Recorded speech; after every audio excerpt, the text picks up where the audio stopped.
Hey everybody, my name is Kat. I'm a registered dietitian and I upload weekly videos on intentional and mindful nutrition, as well as sharing some of my minimalist approach to nutrition and nutrition coaching.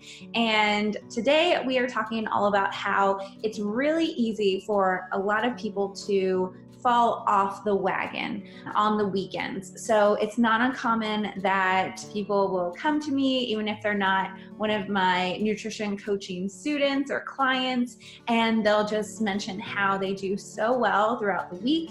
And then once the weekend comes, they just completely fall off and just have a really hard time getting through the weekend. Once the weekend starts, they might be back into motion, sometimes not. But I wanted to just bring up some of the reasons why I've found that happens, and then talk about some of the ways that maybe we can approach it. And of course, all of these are very individualized in real life, and so these might not be 100% applicable, but it's just something to kind of think about. And down the line, if you ever do nutrition coaching in some way, it can be helpful to have at least thought about things that might be hindering your performance before.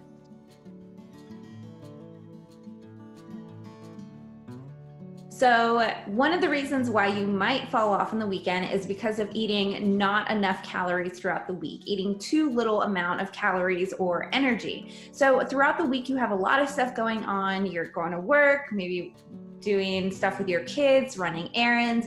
All of that stuff can kind of keep our minds off our hunger cues. And also, if you pair that with your motivation to stick with your diet, then that can make it that much easier to get through that week with very minimal calories. But that does eventually catch up. And if it's not the first weekend that it catches up, maybe it's the second weekend or the third, or even during the week later on. But having too little calories is enough to trigger your inner rebel, your hunger cues, to just go completely opposite. And then a lot of times after that happens is when the overconsumption occurs, where you eat more than what you would have originally eaten if you weren't minimizing or reducing your calories that much in the first place.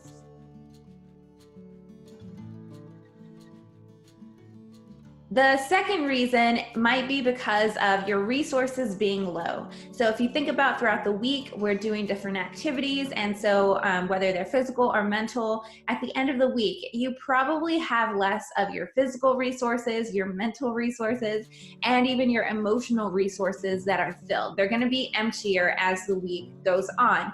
And it's understandable on the weekend to want to replenish those. That's why we have that rest period, or why it's good to have that rest period, even if you don't.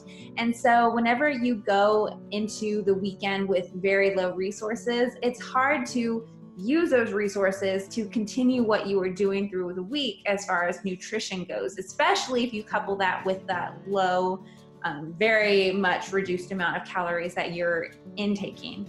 So if you're mentally drained, it can be hard to continue to making a lot of choices about your foods and what you're going to eat.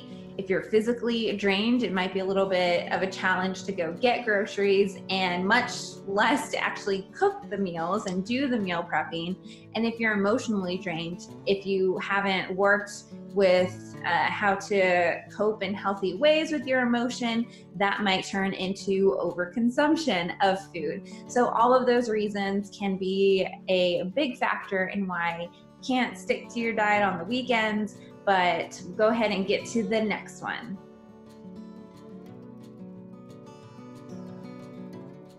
All right, so the next one is that your plan just might not fit your lifestyle, and that's okay. There's not one specific way of eating that fits in everybody's lifestyle. And that's where working with a nutrition coach like myself can be really helpful, because we can see what's going on in your life, what your challenges are, what your priorities are, what you're focusing on, and kind of help you make a plan that fits with that.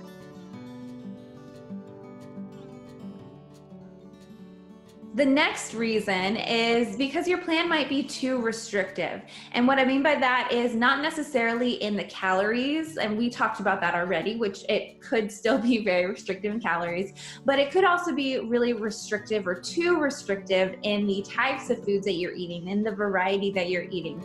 So if you have a chance on the weekend to maybe have some more interesting, fun foods, because of that low amount of variety throughout the week, it's going to be a little bit easier to overdo it once those fun foods come around and are in your reach. So it might be helpful to have a little bit more variety in your week.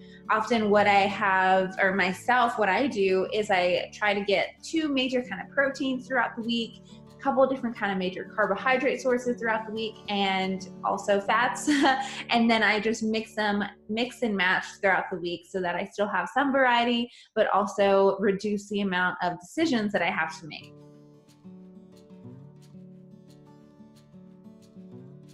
Okay, and the last one might be simply just because you didn't plan. And this is something that happens to myself a lot.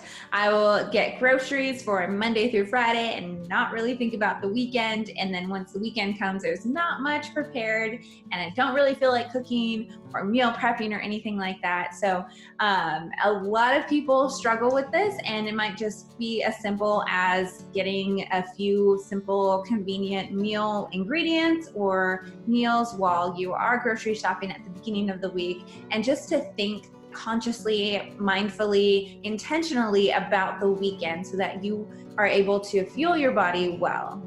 So what I want to say in all of those different reasons why we might slip on the weekend is to really take a different perspective on maybe what you see as failures and think of them as learning opportunities. So they're not necessarily a failure. You're not going to go back to square one again.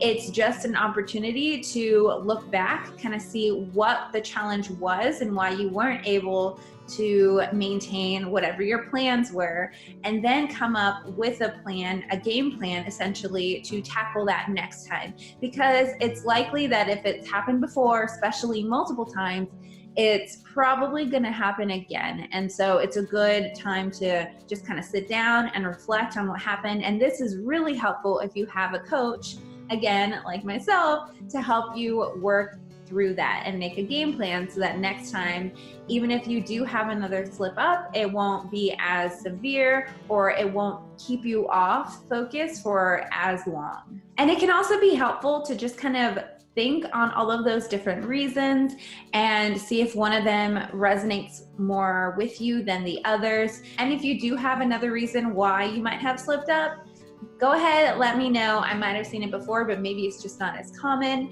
but I'd love having that conversation with you. All right.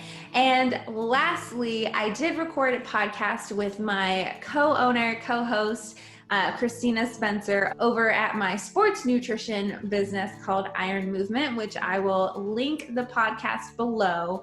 But we talk about this and we go, both of us back together, go a little bit more in depth with this and just have that conversation and talk about where we have struggled and what we do to kind of approach it and have a game plan to tackle whenever that happens, or tackle stuff before that would happen. So that's all I have for you today. If you like what you hear, please go ahead and hit subscribe and click the bell icon so that you'll be notified when I upload a new video. I hope that my video quality will go up from here. I am in the process of moving things around and getting things done and focusing more on the videos. So I hope to see you again. All right, bye guys.